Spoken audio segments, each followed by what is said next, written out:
శుభోదయం విద్యార్థులారా, ఈరోజు మనం 8వ తరగతికి సంబంధించిన పాఠ్యాంశం చెప్పుకుంటున్నాం. నిన్న మీకు చదువుకున్న పాఠ్యాంశం పూర్తిగా అర్థమైపోయింది కదా విద్యార్థులారా. ఈరోజు వచ్చేసి మనము మూర్ఖులు అనే పాఠ్యాంశం చెప్పుకోబోతున్నాం. మీ దగ్గర పాఠ్య పుస్తకాలు ఉంటే పేజీ మీరు ఓపెన్ చేసి 2వ పాఠం చూడండి. ఇప్పుడు నేను మీకు చూపిస్తున్నాను అన్నమాట. చూడండి, ఇక్కడ వచ్చేసి మనకి ఇక్కడ మూర్ఖులు అనే పాఠ్యాంశం 2 అని ఇవ్వడం జరిగింది. ఇక్కడ వచ్చేసి ఒక అబ్బాయి ఏం చేశాడు, గుర్రం పైన వెనుక మరలి కూర్చున్నాడు అనమాట. ఇలా ఎందుకు కూర్చున్నాడో చూద్దాం.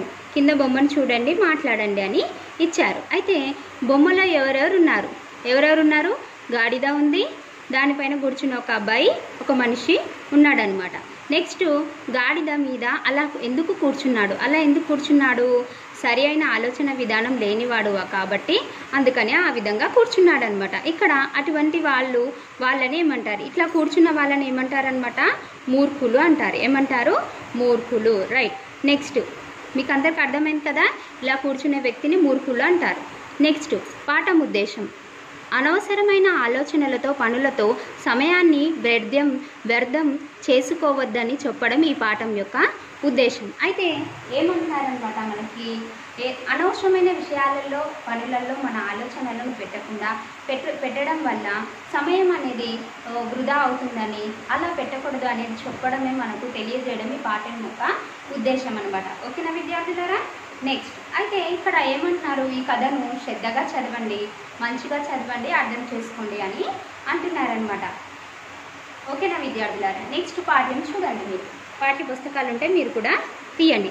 చూడండి, ఒకానొక రాజ్యంలో ఒక రాజు, మంత్రి ఉండేవారు. ఒకసారి రాజుకి ఒక ఆలోచన కలిగింది. తన రాజ్యంలోని మూర్ఖుల వివరాలు తెలుసుకోవాలని అనుకొని సభలో చెప్పి ముందుకు ఎవ్వరు ముందుకు రాలేకపోవడంతో ఆ పని మంత్రికి అప్పజెప్పాడు. మూర్ఖులు రోజులు, వారాలు, నెలలు గడుస్తున్నా మంత్రి ఎవరిని తీసుకురాలేదు. ఎన్ని రోజులైనా దొరకలేదంటూ తన రాజ్యంలో మూర్ఖులు లేరేమోనని సంతోషించాడు రాజు. ఒకరోజు మంత్రి, 5 మూర్ఖులు దొరికారు ప్రభు అని వారిని రేపు సభకు తీసుకువస్తాను అన్నాడు. అయితే మనకి ఇక్కడ ఏం చెప్తున్నారనమాట, అనగనగా ఒక రాజ్యం ఉందన్నమాట. ఒక రాజ్యంలో ఒక రాజు ఉన్నాడు. రాజు ఒక మంత్రి కూడా ఉండేవాడు అని చెప్పారనమాట. అయితే ఒకరోజు ఒక రాజుకి ఒక ఆలోచన వచ్చింది. మనం కూడా ఇట్లా ఉండి ఒక ఆలోచిస్తూ ఉంటాం కదా, అట్లా ఆ విధంగా ఒకసారి ఆ ఆలోచన అనేది వచ్చిందనమాట. ఆ ఏం ఆలోచన అనేది చూద్దాం మనం. రాజ్యంలో మూర్ఖుల వివరాలు కావాలి అని అన్నాడనమాట. అయితే మూర్ఖుల వివరాలు కావాలని చెప్పిండు. అయితే చెప్పగానే ఏం చేసినారు మిగతా వాళ్ళు ఎవరు ముందుకు రాలేదనమాట. మూర్ఖులు అంటే ఎవరు వస్తారు చెప్పండి? తెలివిలేని వాళ్ళు అంటే ఎవరైనా ముందుకు వస్తారా? రారు కదా, అట్లా అనమాట. అయితే ఎవరు రాకపోవడంతో ఏమైందనమాట, ఆ పని మంత్రికి అప్పచెప్పిండు. అయితే రోజులు గడుస్తున్నాయి, వారాలు గడుస్తున్నాయి, నెలలు గడుస్తున్నాయి, కానీ ఎవ్వరూ ముందుకు రావట్లేదు.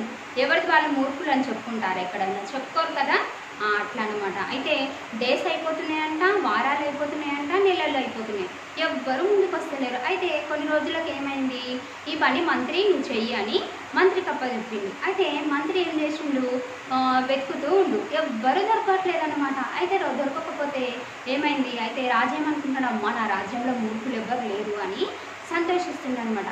అయితే ఒక రోజు ఏమైంది, మంత్రి ఏం చేసినాడు, ఒక 5 మూర్ఖులు దొరికారు ప్రభు, నేను రేపు వారికి సభ లోపలికి తీసుకుని వస్తాను అని అన్నాడనమాట. तो इधर क्या बोल रहे, एक राज्य है, वो राज्य में एक राजा है, राजा एक मंत्री भी है. तो राजू क्या बोलेगा थे, एक उनके सभा में क्या बोलेगा थे, कोई भी मूर्ख है तो इधर आओ बोल के पूछे थे. तो वो टाइम पे कोई भी मूर्ख अपन कोई भी मूर्ख बोल के आते क्या? नहीं आते ना, कोई भी नहीं आए. तो उन्होंने क्या करे, फिर थोड़े डेज देखे, फिर उसके बाद 1 मंथ देखे, ऐसा वीक्स देखे, पूरा देखने के बाद तो भी कोई भी नहीं आए. तो इन्होंने क्या करे, उनके पास मंत्री रहता ना, वो मंत्री को बुला के अपने राज्य में कौन मूर्ख है उनको लेके आप आइए बोल के बोले थे. तो बहुत दिन हो गए, मंत्री किसको भी नहीं लेके आए. तो उन्होंने क्या करे, राजा जी क्या सोच रहे, मेरे राज्य में कोई भी मूर्ख नहीं है बोल के सोच रहे.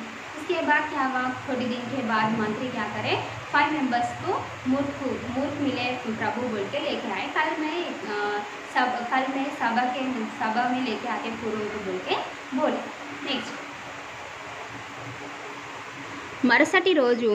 మరుసటి రోజు సభకు వచ్చిన ముగ్గురిని చూసి వారిని గురించి అడిగాడు. వారిలో మొదటివాడు, ప్రభు, నేను కట్టెలు కొట్టుకుంటుంటే పట్టుకొచ్చారు అని అన్నాడు.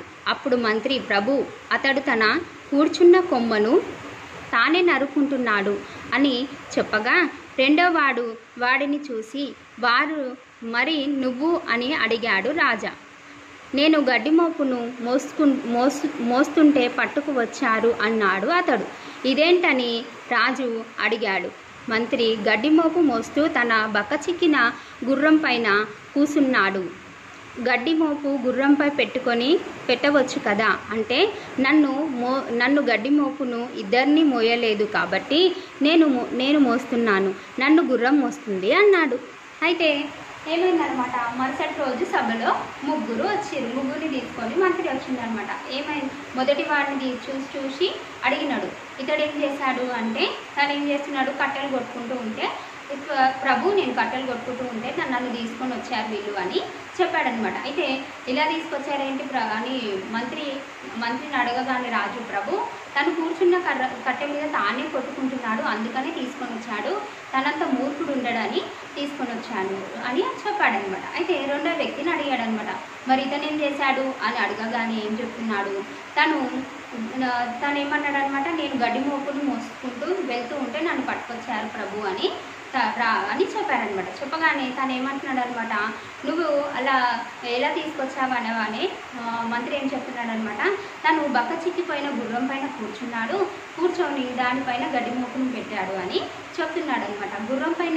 గుర్రంపైనే ఖాళీ గడ్డి మోపును మోయొచ్చు కదా అని చెప్పాడనమాట. అయితే అప్పుడు రెండో వ్యక్తి ఏమంటున్నాడు అనమాట, అది బక్క చిక్కిపోయింది, గడ్డి మోపును మోయలేదు కాబట్టి నేను దానిపైన కూర్చున్నాను, నేను గడ్డి మోపును మోస్తున్నాను అని ఈ విధంగా చెప్పాడనమాట. तो इधर क्या बोल रहे, 3 मेंबर्स को लेके राजू के पास मंत्री आए। तो क्या फर्स्ट पर्सन को पूछे क्यों लेके आए इसको, बोले तो उन्होंने लकड़ी का कट कर रहे थे, लेके आए प्रभु बोल के बोले थे। तो अभी मंत्री बोले इनको कहीं को लेके आए, बोले तो उन्होंने चढ़ा हुआ झाड़ का कट कर रहे प्रभु इसीलिए लेके आए बोल के बोल रहे। अभी सेकेंड पर्सन को पूछे क्यों इनको क्यों लेके आए, बोले तो उन्होंने क्या बोल रहे, ग्रास का रहता ना पूरा, वो ग्रास का मुंडा पूरा ऐसा बांध के रखते ना, वो पूरा क्या बोलते अभी घोड़ा के पास घोड़े के ऊपर वो लगा के उसके ऊपर उन्होंने चढ़ के आ रहे बोल के बोल रहे। तो कई को वैसा वो ग्रास का पूरा उसके ऊपर घोड़ा के ऊपर लगा सकते ना बोल के बोले। तो उन्होंने क्या बोल रहे, वो पूरा पतला है इसीलिए मैं उसके ऊपर बैठ के मैं मेरे ऊपर वो ग्रास को लगा के आए बोल के बोल रहे थे। तो क्या बोल रहे अभी, इसीलिए मैं इसको लेके आए बोल के मंत्री बोले। तो उसके बाद देखेंगे अभी। మరి నువ్వు అని రాజు మూడో వాడితో అన్నాడు. రాజా, పోగొట్టుకున్న ఉంగరాన్ని వెతుకుతుంటే పట్టుకు వచ్చాను అన్నాడు వాడు. అప్పుడు మంత్రి రాజుతో, ఇతడు చీకటిలో పోగొట్టుకున్న ఉంగరాన్ని వీధి దీపం కింద వెతుక్కుంటున్నాడు, పైగా వెలుతురులో కనిపిస్తుంది కదా అన్నాడు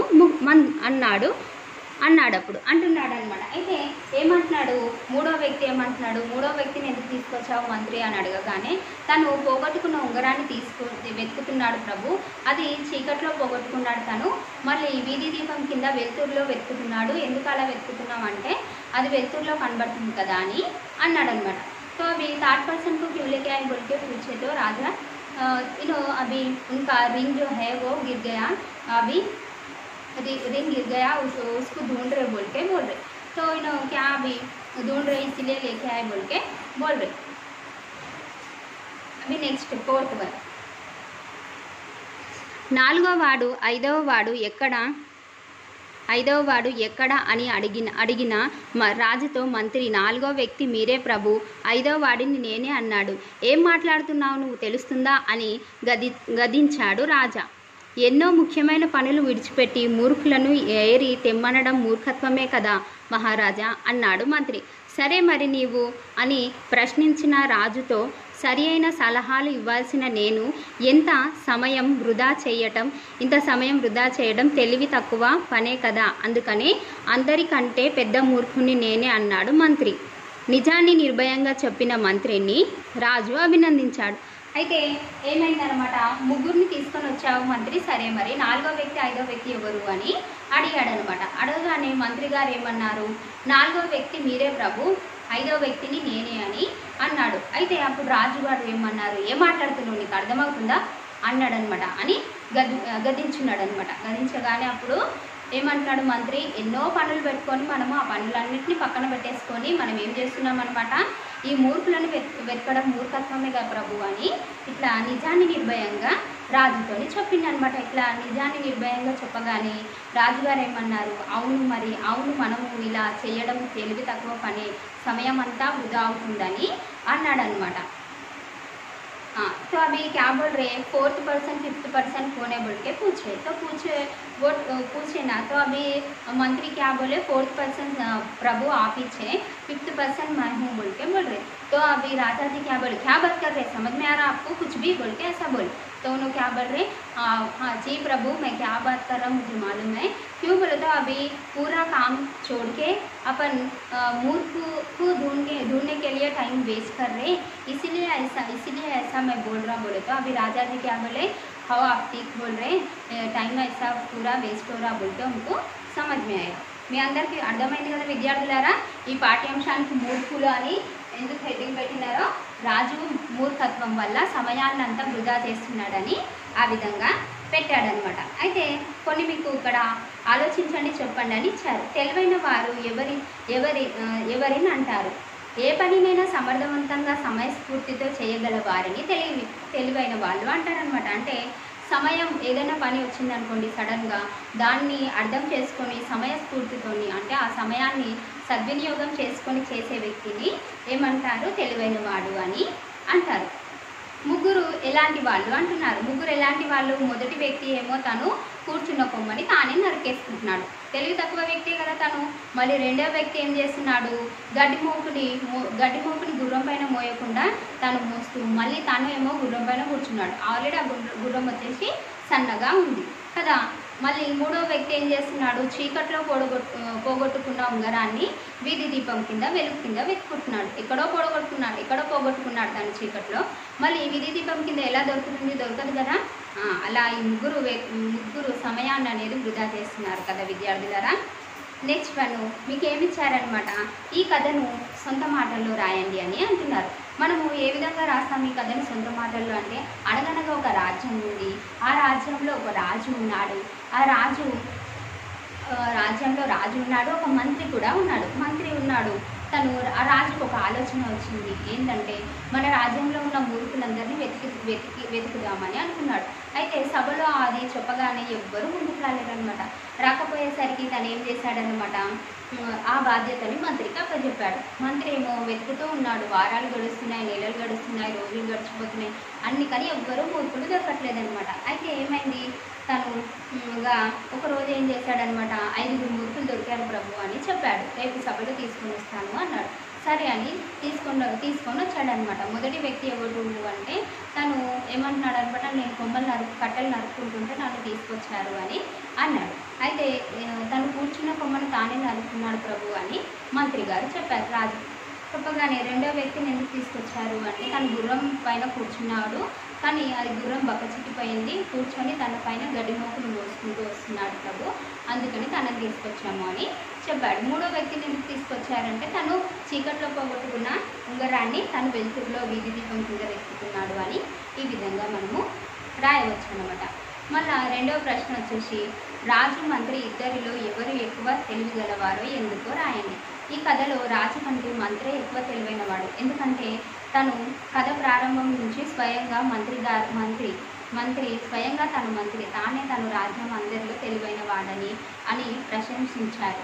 తెలివి విషయానికి వస్తే రాజు పాలన విషయం పక్కన పెట్టి మూర్ఖులను వెతికే పనిని ప్రారంభించాడు. పాలనలో భాగస్వామి ఉన్న మంత్రి కూడా వృధా ప్రయత్నం దించాడు.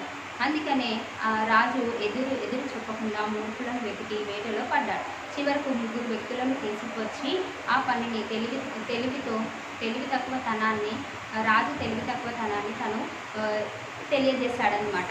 చివరికి 2 మూర్ఖులు మీరొకరు ప్రభు నేను అని తెలియజేశాడనమాట.